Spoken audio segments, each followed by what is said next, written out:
बच्चों नमस्कार। आज की क्लास में आपका स्वागत। चैप्टर चल रहा था हमारा बाजार संतुलन।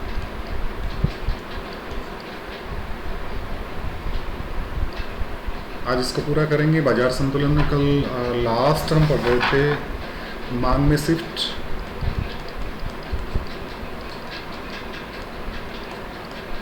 किस कंडीशन में, जब पूर्ण प्रतियोगिता बाजार में या पूर्ण प्रतिस्पर्धा, आपने लिखा होगा पूर्ण प्रतिस्पर्धा बाजार में जो फर्म है उनका निर्बाध प्रवेश होता है और बहिर्गमन पर भी कोई रोक उनकी नहीं है। तो इस कंडीशन में मांग में शिफ्ट किस प्रकार से होता है उसको हमने कल देखा था। लास्ट के शायद 2-5 मिनट हमने इसको दिए थे। इसको एक बार के लिए हम फिर से देखेंगे कि मांग में शिफ्ट जो है वो किस प्रकार से होता है।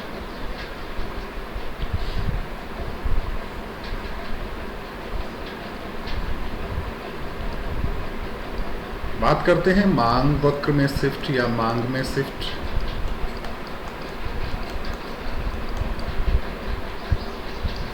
वापस से रिपीट करूं, उस कंडीशन में जब बाजार में फर्म जो है वो निर्बाध रूप से आती है, कोई रोक टोक नहीं है, कोई प्रतिबंध नहीं है और उनके जाने पर भी कोई प्रतिबंध नहीं है, वो आराम से मार्केट छोड़ के जो है वो जा सकती है। और इसमें जो हमने बात की थी, कल भी बात की थी कि संतुलित कीमत जो है या संतुलन कीमत जो है, बैलेंस कीमत है, वो न्यूनतम औसत लागत पर निर्धारित होगी। फर्म की जो न्यूनतम औसत लागत जो है उसी पर निर्धारित होगी। मांग वक्र जो है किसी भी दिशा में शिफ्ट हो, मांग वक्र लेफ्ट में गया या मांग वक्र राइट में गया, तो आपकी जो वस्तु की कीमत है उसको बाजार इसके बराबर लाके छोड़ देगा। न्यूनतम औसत लागत जो है इसी कीमत पर जो है बाजार पूर्ति करेगा, यानी पूर्ति को बढ़ा देगा या पूर्ति को घटा देगा। और कीमत कहाँ पे ले आएगा? न्यूनतम औसत लागत पे जो है वो ले आएगा। अब इसको जो है हम एक वक्र के जरिए देखें हैं, कल हमने बात की थी इसकी।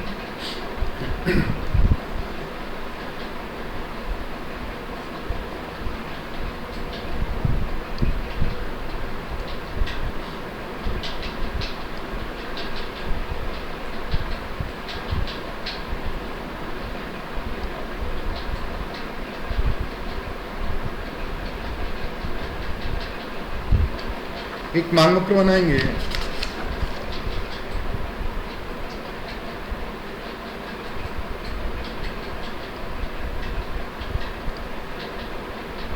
मूल बिंदु एक्स एक्सिस से मान लिया हमने, ये आपका एक्स एक्सिस है इस पे, और ये जो है वाई एक्स। यहाँ पे हमने उत्पादन की मात्रा, मांग और पूर्ति की मात्रा जो है इस अक्ष पर हमेशा लेते हैं, उत्पादन की मात्रा या मांग और पूर्ति की मात्रा। और यहाँ पे जो है इसके ऊपर हम कीमतें लेंगे, प्राइसेस। मांग वक्र हम बनाएंगे और मांग वक्र हमारा जो बनेगा वो मांग वक्र है वो इस तरह का मांग वक्र। मान लीजिए स्टार्टिंग में ये आपका मांग वक्र बना है, ये मांग वक्र, और इस मांग वक्र को हमने लिखा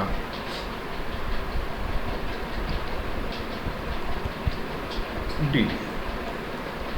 और जब फर्मों का निर्बाध प्रवेश और निर्बाध बहिर्गमन होता है तो हमने कहा था कि संतुलित कीमत जो है वहाँ निर्धारित होती है जहाँ पे उस फर्म की न्यूनतम औसत लागत है, उस फर्म की न्यूनतम औसत लागत है। और न्यूनतम औसत लागत मान लीजिए इस फर्म में यहाँ पे जो है आपकी न्यूनतम औसत लागत जो है ये कीमत का निर्धारण होता है न्यूनतम औसत लागत के बराबर। इस यहाँ पे कीमत का निर्धारण होगा और इसको हमने मान लिया P, यहाँ पे हमने मान लिया P है। और इस कंडीशन में जो है, इस कंडीशन में आपकी जो मात्रा होगी वो मात्रा यहाँ पे निर्धारित होगी और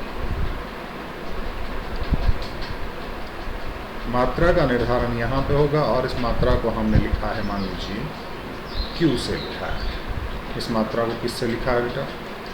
Q से लिखा है। यानी यहाँ पे आपका बिंदु E जो है वो इक्विलिब्रियम पॉइंट बना या संतुलन का बिंदु बना। अब मान लीजिए किसी कारण से आपका जो मांग वक्र है वो शिफ्ट होता है राइट साइड में, शिफ्ट होता है बेटा राइट साइड में शिफ्ट होता है। राइट साइड में जब आपका मांग वक्र शिफ्ट होगा तो किस प्रकार से शिफ्ट होगा इसको देखिए हम। अब ये राइट साइड में शिफ्ट होगा, मान लीजिए नया मांग वक्र जो है आपका यहाँ पे आ गया।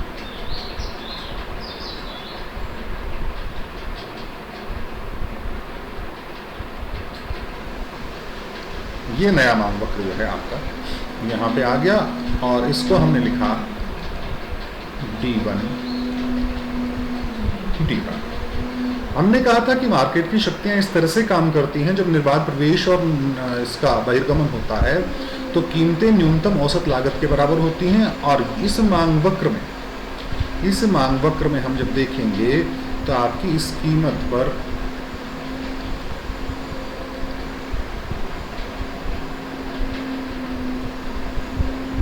इसी कीमत पर आपका नया जो बिंदु प्राप्त होगा, संतुलन बिंदु, वो प्राप्त होगा आपका, ये E था पहले, मान लीजिए F है और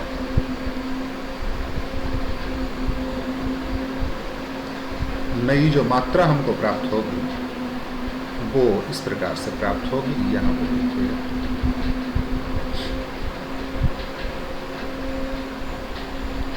इसको मान लीजिए आप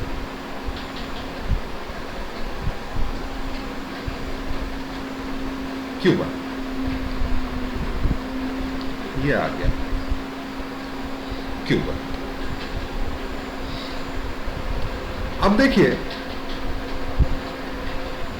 ये कहा हमने कि स्टार्टिंग जो पॉइंट था हमारा नया संतुलन बिंदु E था और उसके बाद में हमने कहा मांग वक्र जो है हमारा राइट साइड में शिफ्ट हो गया और राइट साइड में शिफ्ट होकर नया मांग वक्र जो है वो D1 प्राप्त हो गया। कहने का मतलब यहाँ पे हमारा मांग वक्र इधर से इधर को खिसका है, तो ये जो कंडीशन है, इतनी जो दूरी है, यहाँ पे एक तरह से ये कह सकते हैं कौन सी स्थिति बनेगी, अधिमांग की स्थिति बनेगी। किसकी स्थिति बनेगी बेटा? अधिमांग की स्थिति बनेगी। और अधिमांग की स्थिति जब बनेगी यानी मांग करने वाले ज़्यादा हैं, और मांग करने वाले जब ज़्यादा हैं तो एक तरह से ये होगा कि यहाँ पे अधिसामान्य लाभ की बनेगी कंडीशन, अधिसामान्य लाभ होगा। क्योंकि मांग ज़्यादा होगी तो बहुत सारी कुछ जो ग्राहक हैं वो क्या होगा, ज़्यादा कीमत देने को तैयार होंगे। कुछ असंतुष्ट ग्राहक जिनको सामान नहीं मिलेगा वो ज़्यादा कीमत देने को तैयार होंगे, और ज़्यादा कीमत देने को तैयार होंगे तो फर्मों में क्या बनेगा, अधिसामान्य लाभ की स्थिति बनने लग जाएगी। अधिसामान्य लाभ की स्थिति बनेगी, और अधिसामान्य लाभ की स्थिति जब बनेगी तो बाहर जो बैठी हुई फर्म है उनको क्या लगेगा, भैया ये मार्केट बड़ा काम का है, इसमें आ जाना चाहिए उनको। और मार्केट में जब वो आ जाएंगे, मार्केट में जब वो आ जाएंगे तो मांग ज़्यादा रहेगी नहीं। क्यों? क्योंकि वो अपनी पूर्ति बढ़ा देंगे और उसी कीमत P पर जो है उनको बढ़ी हुई मांग की तुलना में सामान उपलब्ध करवा देंगे। कहने का मतलब आपकी कीमत वहीं पे P पे स्थिर रह जाएगी। कहने का मतलब अगर निर्बाध प्रवेश हो रहा है और निर्बाध बहिर्गमन हो रहा है तो मांग वक्र अगर हमारा राइट साइड में शिफ्ट हो रहा है तो भी कीमत न्यूनतम औसत लागत के बराबर ही रहती है। ये बात सबसे इम्पोर्टेंट है। अगर प्रवेश निर्बाध है और बहिर्गमन पर भी कोई रोक टोक नहीं है तो कीमत वही रहेगी, मात्रा जरूर Q से Q1 की ओर चली जाएगी, क्योंकि मांग बढ़ेगी तो सीधी सी बात है पूर्ति भी बढ़ेगी। बिल्कुल इसी तरह की बात जब मान लीजिए, इसको दोबारा दूसरा बना के बताऊं या इसी से समझा दूं। इसमें देखिए आप, मैं इसी वक्र से जो है आपको समझाने की कोशिश करूंगा।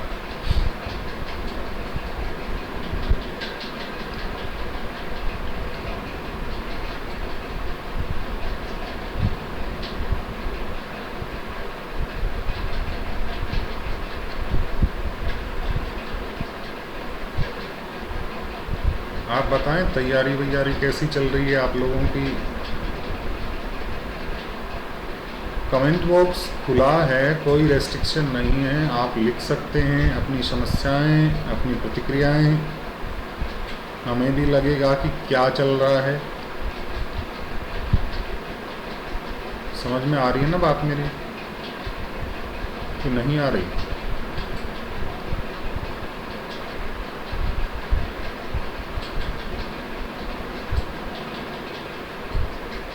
लिख सकते हैं, आप लाइक कर सकते हैं। जो बच्चे इससे जुड़े हुए हैं, बहुत ज़्यादा सब्सक्राइबर की ज़रूरत मुझे नहीं है। जितने बच्चों के लिए करता हूँ वो सब्सक्राइब कर लें एक बार के लिए। जब आपकी क्लासें ख़त्म हो जाएं, पूरा हो जाए, उसके बाद में भले इस चैनल को अनसब्सक्राइब कर दें ताकि आपको नोटिफिकेशन जो है वो मिल जाए।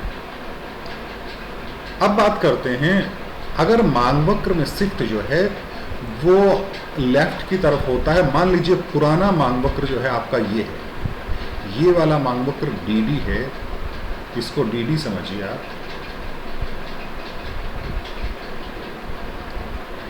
है ना। और इस डीडी वक्र पे जो है आपकी कंडीशन ये बनेगी। मान लीजिए डीडी वक्र पे आपका, मैं इससे बना देता हूँ कि ये संतुलन का बिंदु था, ये वाला जो है वो संतुलन का बिंदु था, और अब हमारा मांग वक्र जो है वो लेफ्ट की ओर खिसक गया। इस संतुलन बिंदु पर कीमतें P और हमारे जो मांग की मात्रा है, पूर्ति की मात्रा है, वो Q के इक्वल है, ठीक है ना। अब मान लीजिए आपका शिफ्ट इधर हो गया, इधर शिफ्ट होते ही इसी कीमत पे नया संतुलन बिंदु आपको F प्राप्त होगा, और मांग वक्र आपका लेफ्ट में खिसका है तो यहाँ पे मांग कम होगी, पूर्ति बढ़ेगी, और पूर्ति बढ़ेगी तो अधिपूर्ति की स्थिति होगी। और अधिपूर्ति की स्थिति जब भी बनती है, यानी पूर्ति ज़्यादा है मांग कम है, तो जितनी भी फर्म है वो अपने माल को बेचना चाहेंगी। अरे बहुत सारा स्टॉक पड़ा है, क्या करेंगे, बेच दो। अब उसी कीमत पे तो लोग खरीदेंगे नहीं, इसलिए कीमतों को कम करने का प्रयास करेंगे। और जब कीमतें कम होंगी तो कुछ फर्म ऐसी होंगी कि यार इस कीमत पे तो बात नहीं बनेगी, इसलिए हम क्विट कर जाते हैं, बहिर्गमन कर जाते हैं, इस मार्केट से निकल जाते हैं। और जैसे ही वो निकलेंगे तो फर्मों की संख्या कम हो जाएगी, फर्मों की संख्या कम हो जाएगी, और फिर वापस कीमत जो है उसी लेवल पे P पे आ जाएगी। देखिए, जब मांग वक्र हमारा राइट साइड में शिफ्ट हो रहा था, तब फर्म जो है वो N0 से N1, यानी ये कह सकते हैं कि पहले कम थी और फिर बढ़ गई।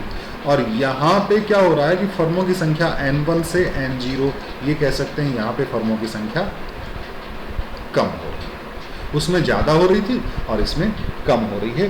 तो ये जो है आपकी बहिर्गमन स्वतंत्र हो और प्रवेश जो है वो भी स्वतंत्र है। तो किस प्रकार से मांग में शिफ्ट का प्रभाव पड़ता है, दिमाग में रखिए कि उसमें कीमत जो है वो किसके बराबर रहेगी। कई बार रिपीट कर चुका हूँ, न्यूनतम औसत लागत के बराबर जो है वो कीमत रहेगी, न्यूनतम औसत लागत के बराबर कीमत रहेगी। क्लियर है? क्लियर है तो आगे चलते हैं।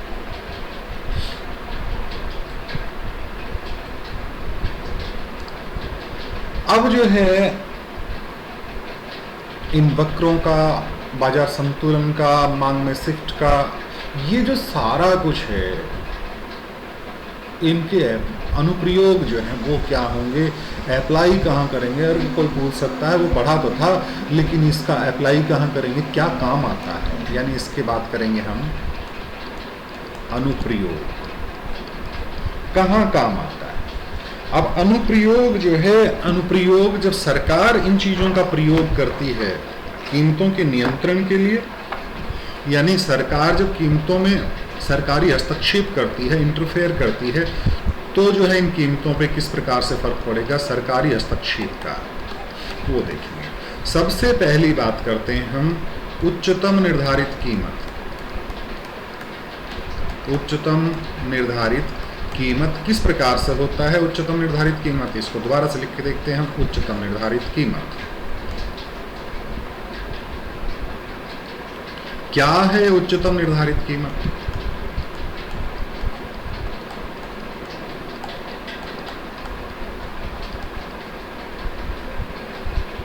पहली बात, उच्चतम निर्धारित कीमत की बात करने से पहले मैं एक बिल्कुल सिंपल सी बात, तो मान लीजिए महंगाई बढ़ गई है बहुत ज़्यादा, और महंगाई बढ़ गई है। आटे के भाव जो है मान लीजिए 35 रुपये पर किलो हो गए हैं। 35 रुपये किलो आटे के भाव हो गए।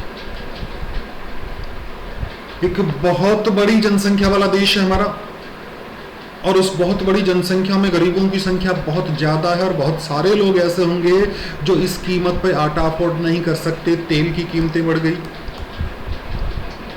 नमक की कीमतें बढ़ गई, सब्जियों की कीमतें बढ़ गई, दूध की कीमत बढ़ गई, दालों की कीमत बढ़ गई। और जब इतनी सारी कीमतें बढ़ गई, चीनी की कीमतें बढ़ गई, तो अफोर्ड कर पाएंगे गरीब आदमी? नहीं कर पाएंगे। और जब नहीं कर पाएंगे तो क्या भूख से मर जाएंगे? नहीं मरेंगे। क्यों? क्योंकि हमारे यहाँ पे मिश्रित अर्थव्यवस्था है। यहाँ पे अर्थव्यवस्था में पूंजीवाद का भी समावेश है, तो समाजवाद का भी समावेश है। यहाँ पे सरकार हस्तक्षेप करती है कि उसकी जनता भूख से ना मरे, यहाँ पे मृत्यु भूख से ना हो, तो उसके लिए सरकार जो है इन कीमतों में हस्तक्षेप करती है, इंटरफेयर करती है। और इंटरफेयर करने के बाद में जो है ये बताती है कि आप जो है ये सामान इस कीमत पे नहीं बेचेंगे, हम निर्धारित कर देंगे कि भाई आपको 20 रुपए किलो आटा बेचना है। और जब सरकार ने ये निर्धारित कर दिया है तो लोगों को जो है कम कीमत पे उपलब्ध होगा। कैसे निर्धारित करते हैं, कब निर्धारित करते हैं? आपको क्या लगता है, आपने कभी सुना है कि ऐसा निर्धारण हुआ है कि सरकार ने निर्धारण कर दिया हो कि भाई बाजार में कीमतें तो बहुत ज़्यादा हैं, लेकिन सरकारी हस्तक्षेप से कीमतें काफ़ी कम हो गई? होता है। राशन की दुकान पे हम जाते हैं, राशन की दुकान पे आपने देखा होगा कि सरकार जो है खाद्य सुरक्षा योजना, अन्नपूर्णा योजना और बहुत सारी योजनाएं पहले भूतकाल में चली हैं। और पहले बिना योजना के भी राशन कार्ड पे गेहूं मिलते थे, बहुत पहले की बात है। चीनी मिलती थी, केरोसिन उपलब्ध होता था, माचिस उपलब्ध होती थी, बहुत सारी चीजें। और चीनी मुझे याद है जब मार्केट में लगभग 12 रुपए चीनी थी, उस टाइम पे सरकार ने निर्धारित कर रखा था कोटे की दुकानों पर 2 रुपए या 3 रुपए चीनी। यानी यहाँ पे आपको 12 रुपए मिल रही है, सरकार ने निर्धारित कर दिया 3 रुपए। आज भी देखें बीपीएल परिवार को, स्टेट बीपीएल, सेंट्रल बीपीएल जो भी हैं, उनको 2 रुपए किलो गेहूं सरकार उपलब्ध करवाती है। क्यों? क्योंकि देश का कोई भी व्यक्ति भूखा नहीं सोए। तो ये जो उच्चतम निर्धारित कीमत है वो ऐसी कीमत है कि सरकार जो है किसी भी वस्तु की, जो किसी भी वस्तु का मतलब वो आम जरूरत की वस्तु होगी, वो एसेंशियल वस्तु होगी, वो हर व्यक्ति को जरूरत की चीज होगी। कौन कौन सी चीजें हो सकती हैं उसमें? आटा हो सकता है, आटा बात करें या गेहूं की बात करें, बात एक ही है। वहां पे चीनी हो सकती है, केरोसिन तेल की बात आई। इस तरह की जो कीमतें हैं उनकी कीमतों को उच्चतम कीमत निर्धारित कर दी। उच्चतम कीमत का मतलब इससे ऊपर कोई भी किसी व्यक्ति से वसूल नहीं करेगा, यानी इस कीमत से ऊपर कोई वसूल नहीं करेगा। और वो जो कीमत होगी वो उच्चतम निर्धारित कीमत होगी। क्या होगी? उच्चतम निर्धारित कीमत होगी। और वो उच्चतम निर्धारित कीमत बाजार जो कीमत है उससे कम होगी। यानी बाजार में मान लीजिए आपको चीनी मिल रही है 42 रुपए, तो हो सकता है वहां पे आपको चीनी मिले 35 रुपए, 30 रुपए। बाजार में आपको गेहूं का दाम जो है वो 22 रुपए, 23 रुपए, 25 रुपए, और वहां पे कुछ परिवारों को जो है 2 रुपए किलो गेहूं जो है सरकार के द्वारा दिया जा रहा था। ये 2 रुपए कीमत निर्धारित कर दी। कहने का मतलब इस 2 रुपए से ऊपर जो है आप कीमत नहीं ले सकते, तो इसको कहते हैं उच्चतम निर्धारित कीमत। देखिए, इसका ग्राफ बना के देखेंगे हम, वक्र बना के देखेंगे किस प्रकार से उच्चतम निर्धारित कीमत होती है।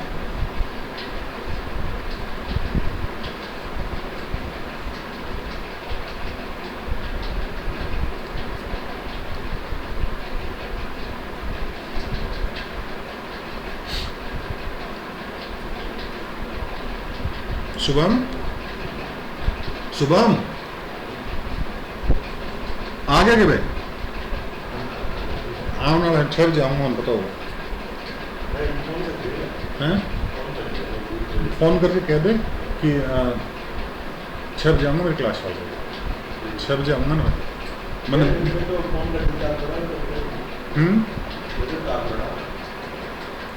पिलानी चल होगा तो हाँ तो मैं आ जाऊँ।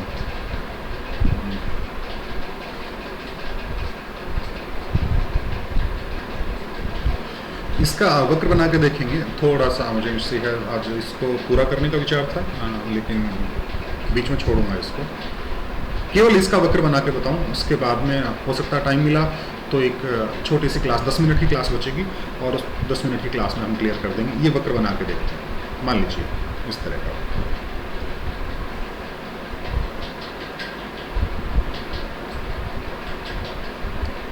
यहाँ पे निर्बाध प्रवेश और स्वतंत्र बहिर्गमन की बात नहीं करेंगे, हम सीधे बाजार की बात करेंगे। और सीधे बाजार में संतुलन बिंदु वहां पे होता है जहां पे मांग और पूर्ति वक्र जो है एक दूसरे को काटते हैं। ये आपका मांग वक्र और ये आपका पूर्ति वक्र, ठीक है। और कीमत का निर्धारण कहाँ होगा? ये वाला जो बिंदु है आपका, इसको हम कह सकते हैं इक्विलिब्रियम पॉइंट ई, और इस ई पे जो है कीमत का निर्धारण आपका ये हो गया।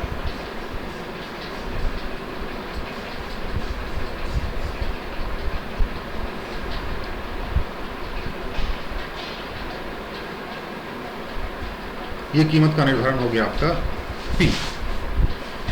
P कीमत पर जो है, और ये मात्रा आपको प्राप्त होगी यहाँ पे, मान लीजिए ये मात्रा आपकी है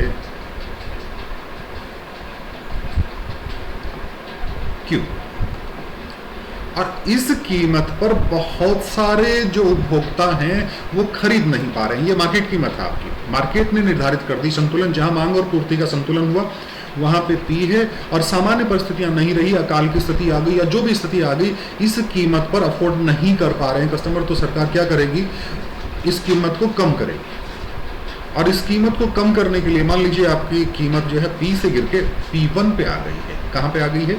P1 पे, यहां पे आ गई। ये आपकी कीमत का नया निर्धारण हो गया P1। और P1 पे कैसी कंडीशन बनेगी? P1 पे हमारा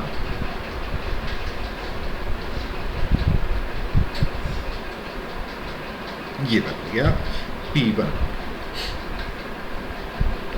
अब P1 पर जो बनेगी वो एक चीज देखिए आप, P1 पर ये आपका पूर्ति वक्र है,